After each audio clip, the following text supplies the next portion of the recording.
Esse processo é justamente para se retirar todos os juros que foi calculado se eu pagasse no prazo correto, no prazo combinado. Então vamos pensar no seguinte, pessoal, eu vou apagar isso aqui de novo e vou usar o seguinte processo. Se eu estivesse no momento presente e quisesse calcular o valor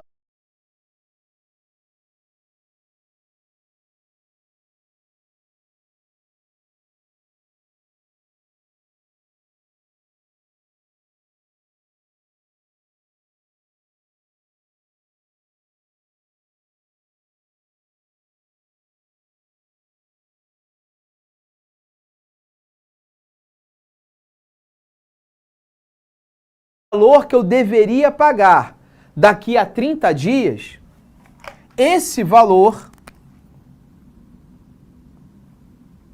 que eu encontrei, que é 202, ele será pensado, idealizado, calculado, pegando o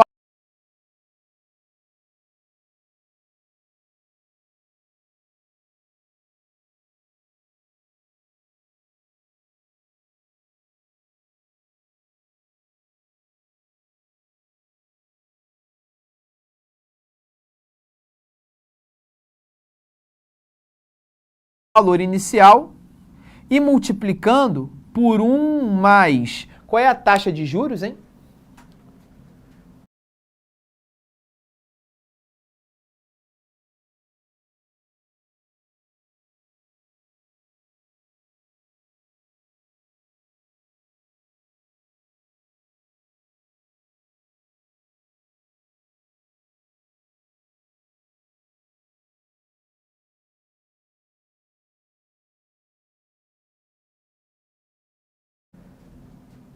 Um 1% ao mês. 0,0...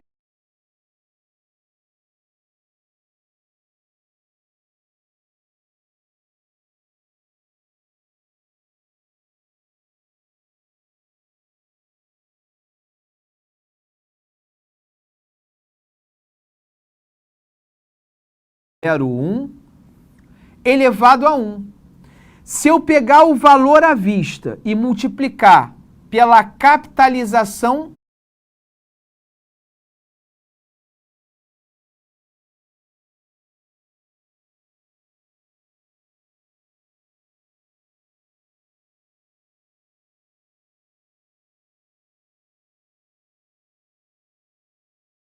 composta desse processo em um período, no caso em um mês,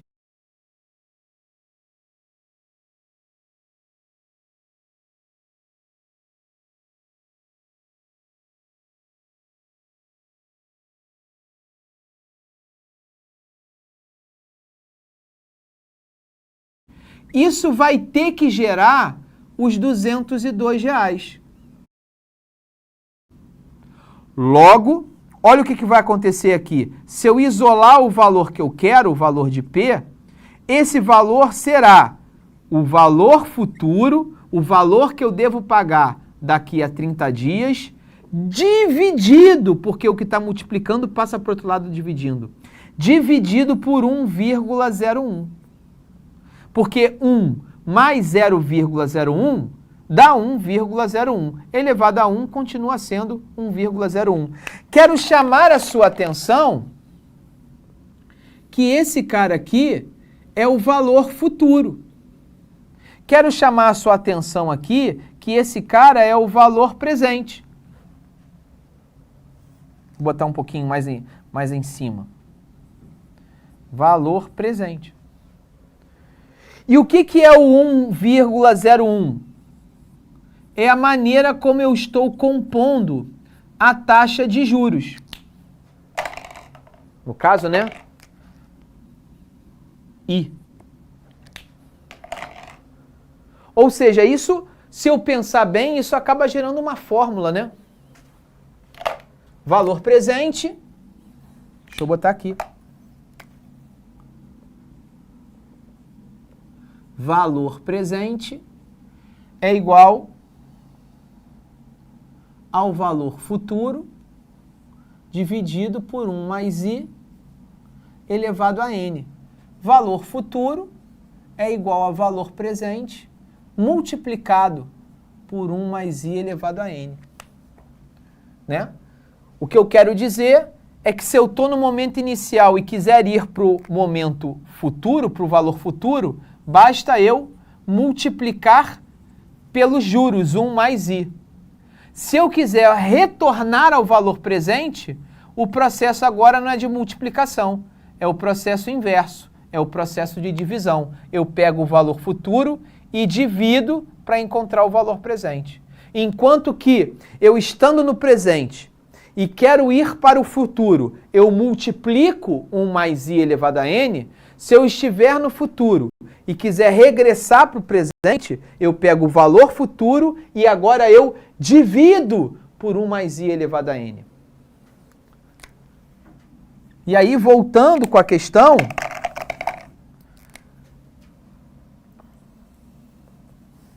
(202 divididos por 1,01), vou fazer essa conta aqui rapidinha com vocês, ó. 1,01 é 101 dividido por 100. E como é que eu divido fração? Repito o primeiro e multiplico pelo inverso do segundo.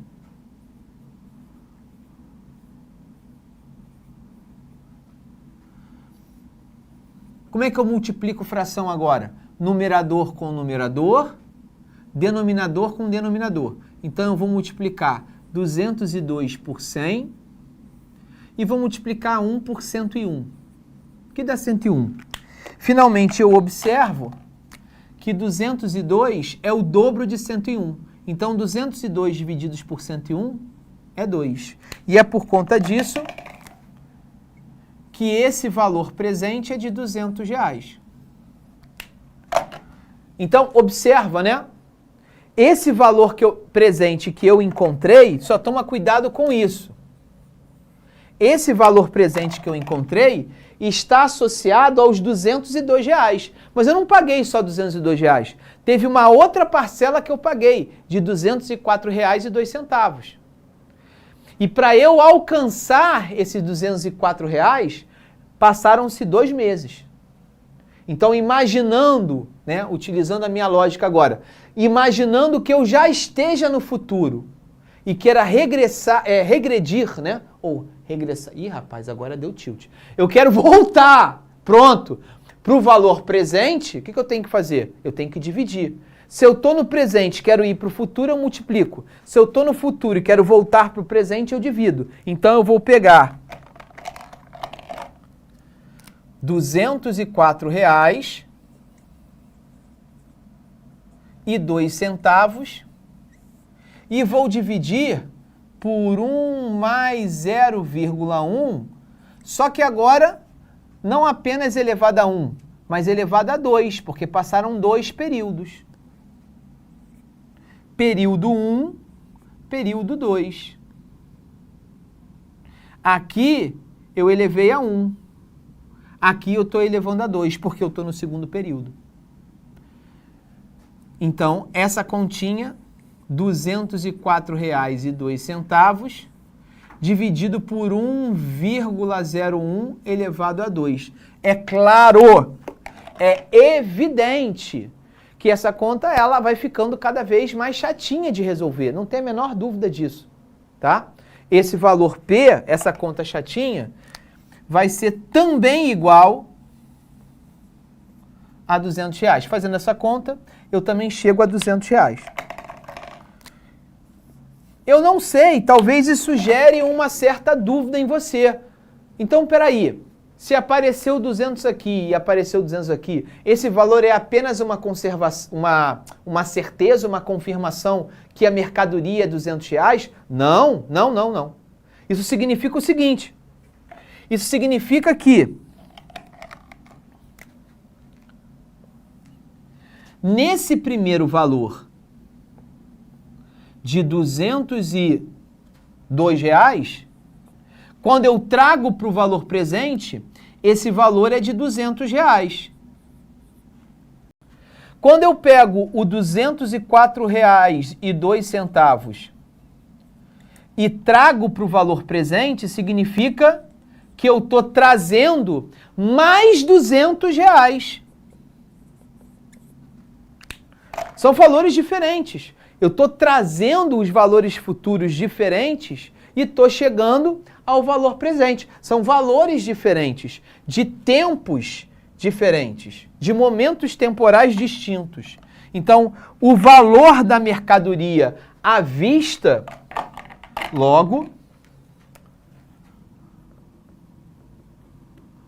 o valor à vista é 200 mais 200, 400.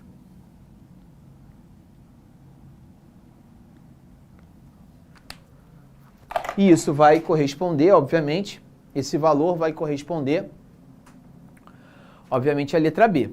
Então, esse é o primeiro exercício que a gente pode dizer assim, é um exercício que associa, de alguma maneira, está associado ao cálculo de juros compostos. Vamos dar uma olhadinha logo no exercício 2, foi até um exercício que a gente chegou a ver um pouquinho rapidamente em uma aula, e a gente está trazendo de volta esse exercício agora para um ambiente um pouquinho mais certo, a gente está um pouquinho mais seguro, né?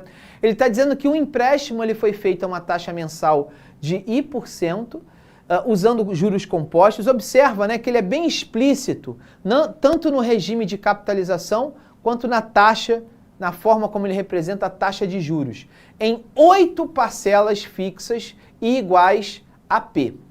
O devedor ele tem a possibilidade de quitar a dívida de uma maneira antecipada, a qualquer momento, pagando para isso o valor atual, o valor presente das parcelas que ainda irão vencer, ainda serão pagas. Após pagar a 5ª parcela, ele resolve quitar no ato a 6ª parcela, né? Após pagar a 5ª parcela, ele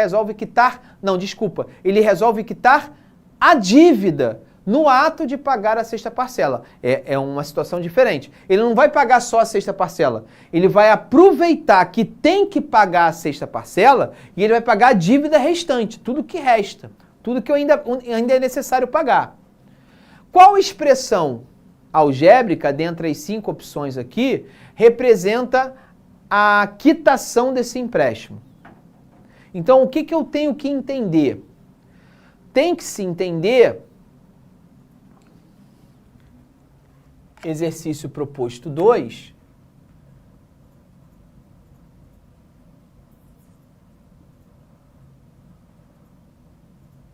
que também é uma questão do Enem,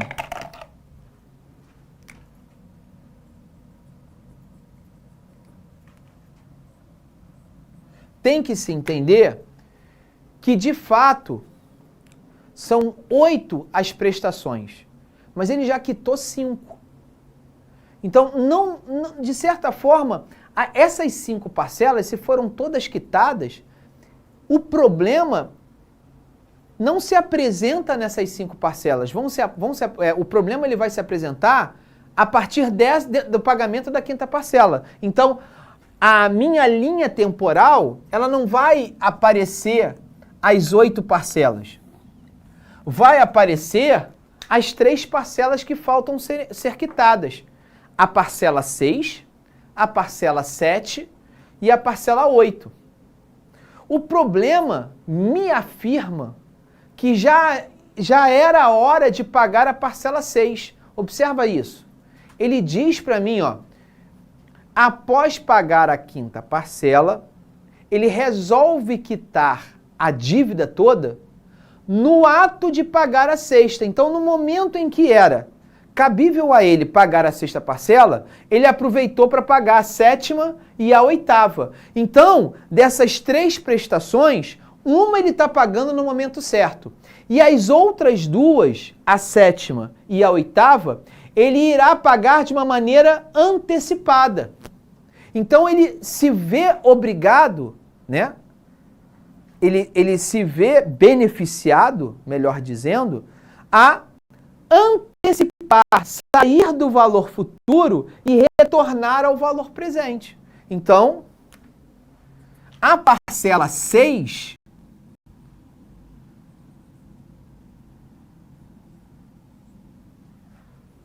vai ser uma parcela que ele não vai ter qualquer tipo de desconto ou benefício. Eu não preciso descontar nenhum valor de juros, eu não preciso trazer para nenhum valor presente, porque a sexta parcela já é o valor presente. Já as parcelas 7 e 8,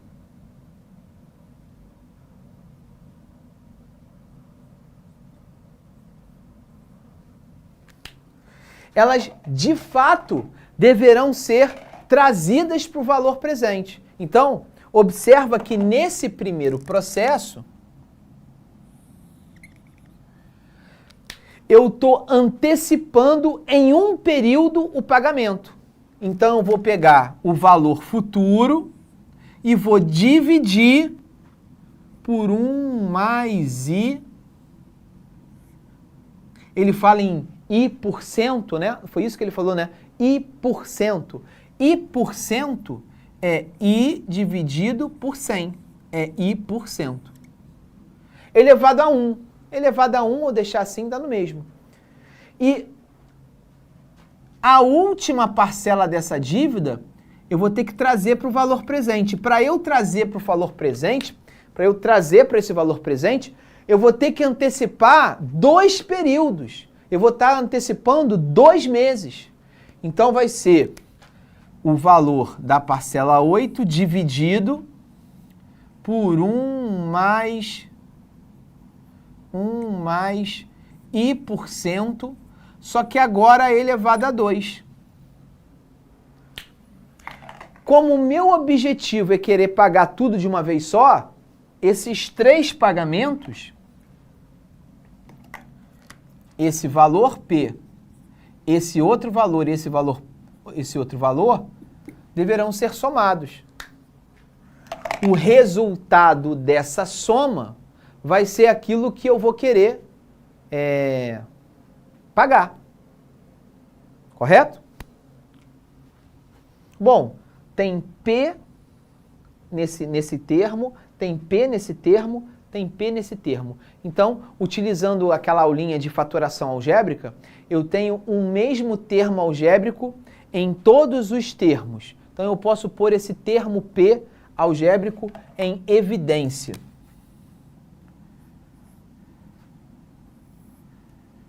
No primeiro termo, não sobra ninguém.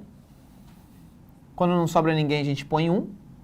No segundo termo, vai sobrar 1 dividido por 1 mais I%. E no segundo termo, vai sobrar 1 sobre 1 mais I% ao quadrado. E aí, para não confundir o parêntese de fora com os parênteses que eu escrevi, eu utilizo colchetes. Chegando ao gabarito do segundo exercício. Observa que esse exercício ele não é numérico, ele é algébrico. Tá certo? Então, aqui a gente mata, então, vamos dar uma olhadinha nas opções. É por isso que o gabarito, então, é a própria letra A. É exatamente o que eu escrevi.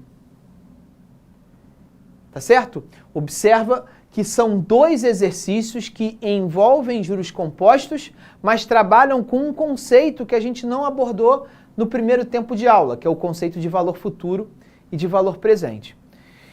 Todos os outros exercícios vão bater na mesma ideia do conceito mesmo de juros compostos, né? Esse exercício número 3, proposto número 3, também é um exercício do Enem. Só que antes de eu fazê-lo, é hora do seu print time, galera. Dá uma printada aí. Se você tiver alguma dúvida, você já pode perguntar para mim.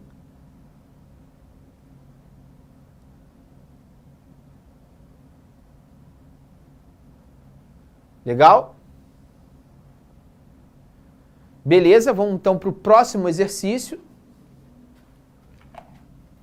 Exercício proposto de número 3. Deixa eu só apagar essa partezinha aqui.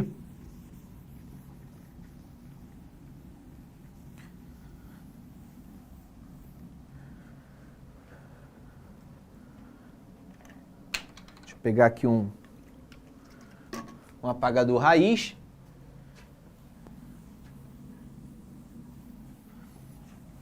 Vou apagar só essas duas primeiras colunas para eu conseguir fazer o próximo exercício e depois eu apago a última coluna para a gente ganhar tempo. Vamos lá. Exercício de número 3. Considere que uma pessoa ela decida investir uma determinada quantia e que lhe sejam apresentadas 3 possibilidades de investimento, com rentabilidades líquidas, garantidas por um período de 1 ano, conforme descritas. Então, assim, isso acontece com uma certa frequência. Você vai numa instituição financeira, você tem um capital guardado e você quer fazer um investimento, você não quer deixar esse dinheiro parado na sua casa, na sua conta corrente, e aí o agente ele vai propor a você não um único tipo de investimento, mas vai propor a você mais de um investimento. Tem vezes que você investe só num tipo de investimento proposto, tem vezes que você diversifica a sua carteira. O que significa isso? Você distribui esse capital inicial em vários tipos de investimento e cada tipo de investimento tem um tipo de rentabilidade, uma certa liquidez ou não. O que é a liquidez? A liquidez é o ato de você receber aquilo que lhe é devido após o investimento da maneira mais imediata, mais rápida, mais prática possível. Existem investimentos que são rentáveis, mas não têm uma liquidez muito bacana. Por exemplo, quando você tem um patrimônio como um apartamento ele é um excelente investimento porque, a princípio, imóveis, eles se valorizam ao longo do tempo, ao longo dos anos. Entretanto, não é a qualquer momento que você consegue transformar esse imóvel em dinheiro. É necessário que alguém se interesse pelo seu imóvel para que você consiga esse dinheiro. Então não é do dia para a noite que você consegue reaver esse dinheiro, esse investimento. Logo, a liquidez de imóveis não é tão grande quanto, por exemplo, a liquidez de uma ação, aonde você abre um contrato de ação e você já sabe depois de quantos dias você pode receber esse dinheiro. Às vezes é no mesmo dia, às vezes é no dia seguinte, às vezes é depois de 4 dias. A rentabilidade e a liquidez, ela é mais rápida, ela é mais prática, ela é mais segura, mais garantida. Então, no caso, o banco ofereceu a garantia de liquidação do investimento no período de 1 ano. O que isso quer dizer na prática? Daqui a 1 ano, meu amigo, o que você investiu, misturado com os juros que você tem direito de receber, daqui a 1 ano tudo isso vai ser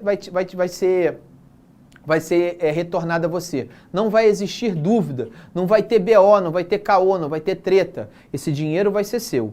E aí, as rentabilidades para esses investimentos incidem sobre o valor do período anterior. O que ele quer dizer com isso, pessoal? Observa que nessa questão do Enem, ele não trabalhou de maneira explícita, ele deu o conceito. Vou repetir, ó. As rentabilidades para esses investimentos incidem sobre o valor do período anterior. Se a rentabilidade, se a incidência de juros é feita em relação ao valor anterior, do período anterior, ele está falando, mesmo que indiretamente, do conceito de juros compostos. Se ele quisesse remeter isso a um conceito de juros simples, sairia período anterior e entraria período inicial. Então, esse momento é o exato momento onde dá aquele estalo e você fala, é uma questão de juros compostos. As rentabilidades, então, serão anuais e serão no regime de juros compostos. Golaço. E aí, ele te oferece uma tabelinha de N, variando entre 3, 6, 9 e 12, e 1,03 elevado a N, quando N é igual a 3, quando N é igual a 6, quando N é igual a 9 e quando N é igual a 12. E aí ele vai perguntar a você, calma, no próximo PPT.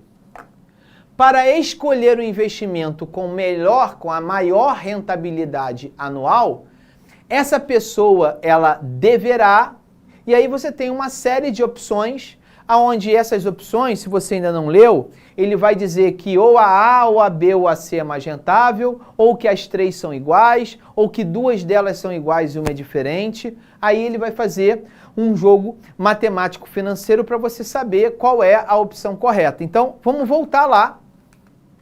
Vamos voltar lá na nossa questão. Você tem 3 investimentos. Um investimento que a taxa de juros é mensal. Ou seja, vamos imaginar que você tivesse investido R$1.000. Então vamos lá. Você investiu R$1.000. Investimento A, né? Investimento A. Então você investiu R$1.000 e você tem direito a ganhar 1 mais 0,03. Glaucio, da onde saiu esse 0,03? 0,03 são os 3% ao mês que esse investimento lhe assegura. Mas a liquidez se faz anualmente e não mensalmente. Então você só vai poder pegar esse dinheiro quando passar 12 meses, já que 12 meses corresponde a 1 ano. Então você só vai poder pegar essa grana quando você acumular 12 períodos. Então isso vai ser igual a 1.000 multiplicado a 1,03, que é a soma de 1 com 0,03, elevado a 12. Lembra da tabela? Lembra da tabela? A tabela te diz quanto é 1,03 elevado a 12. Está aqui, ó, 1,426. 1,03 elevado a 12 é 1,426. Então, o investimento será de 1.000 multiplicado pelo resultado da tabela, 1,426. Multiplicando 1.000 a esse valor, encontro R$ 1.426. Ora, se eu entrei com R$1.000 e saí com R$ 420, a minha liquidez, a minha rentabilidade foi de R$ 426.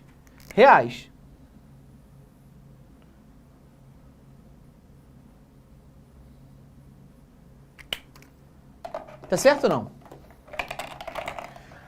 Alguns alunos poderiam estar perguntando, mas o problema não disse que o meu investimento inicial foi de R$1.000.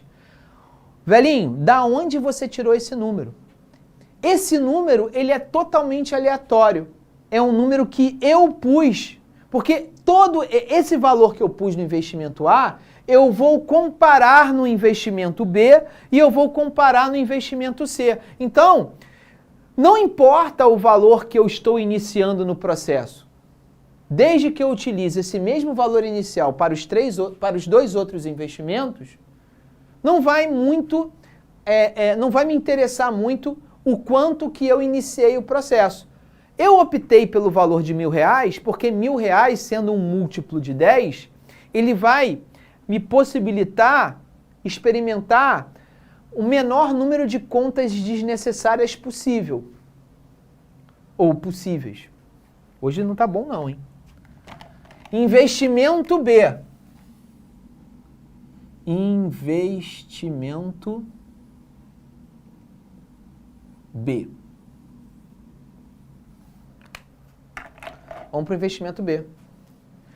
Investimento B.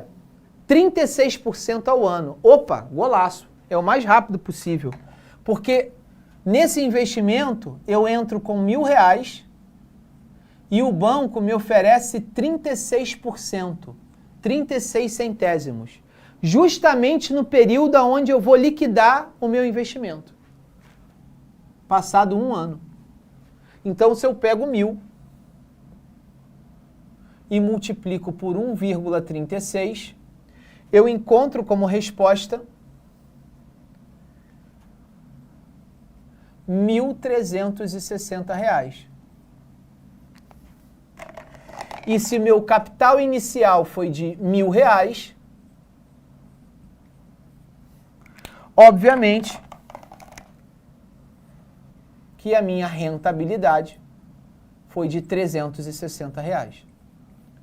E só aqui eu já observo que o investimento A é superior ao investimento B. Se você quiser reduzir ainda mais as contas, você nem precisa tirar 1.000. Esse número já é maior do que esse número. Correto? Investimento C.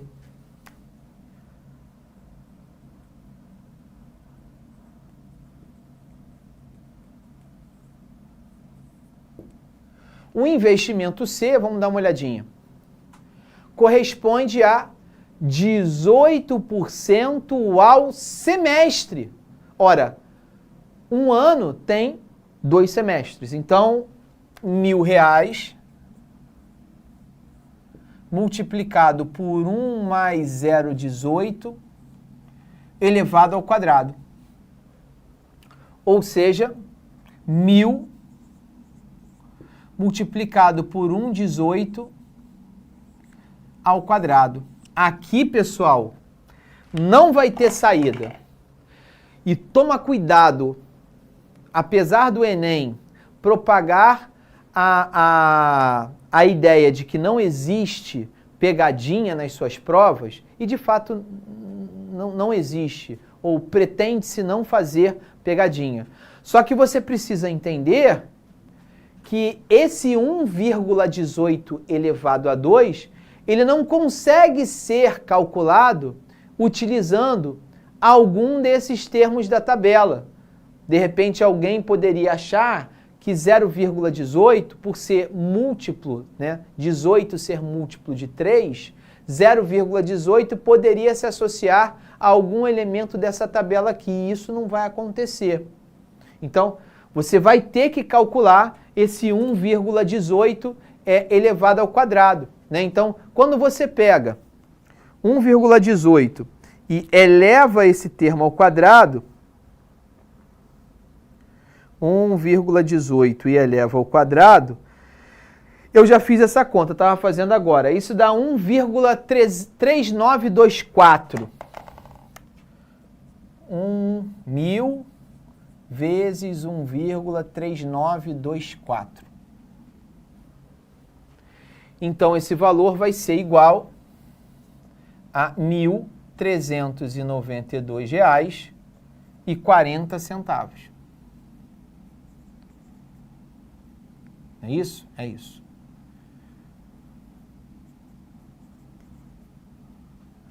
Ou seja, se você retirar esses R$1.000, você alcança uma rentabilidade de R$ 392. Você compara os investimentos, esse investimento é o investimento A, esse investimento é o investimento B, esse aqui é o C, você claramente observa que o investimento A é o mais rentável. Ele naturalmente é o mais rentável.